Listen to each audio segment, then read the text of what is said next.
Madam Speaker, the last time the Canadian Centre for Policy Alternatives analysed the level of childcare that is needed versus the level of childcare that is available, Cape Breton stood out. The vast majority of towns were classified as childcare deserts, meaning access to childcare was so scarce that there were more than 3 kids competing for each spot. Can the Minister of Early Childhood Development explain why is it this government is making families compete for daycare spots in Cape Breton?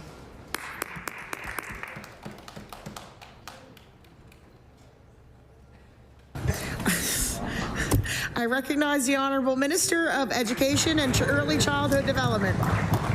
Madam Speaker, I want to thank the member for the question. Obviously, we're working very hard to meet our target.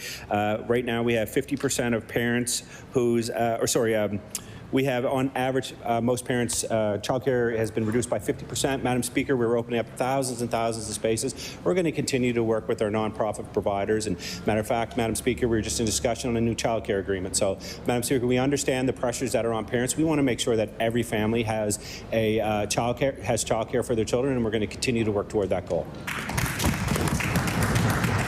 I recognize the Honourable Member for Cape Breton Centre, Whitney Pier.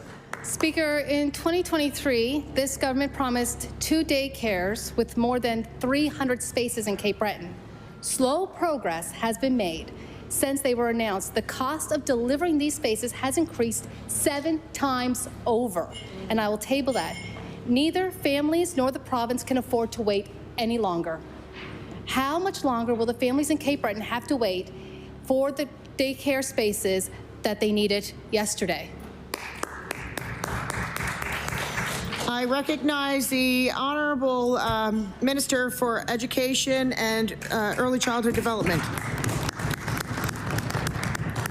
Thank you, Madam Speaker. And they not only needed them yesterday, they needed them 5, 10, 15 years ago, Madam Speaker. And I wish that those investments would have been made then, Madam Speaker. But we are catching up, and due to the past child care agreement, lots of work have been done, and we've got a new child care agreement on the way. Madam Speaker, we are committed to ensuring that people who need child care will get it, whether they're in Cape Breton, they're in Digby, they're in Spryfield, they're Fairview. It doesn't matter where, Madam Speaker. We want to ensure that they have those child care, and there's no barrier to work, that people can find the child care so they can go to work, they can go to school, they can do the things that everybody's doing. So, Madam Speaker, we'll continue to work with people in Cape Breton, we'll continue to work with the federal government and our nonprofits.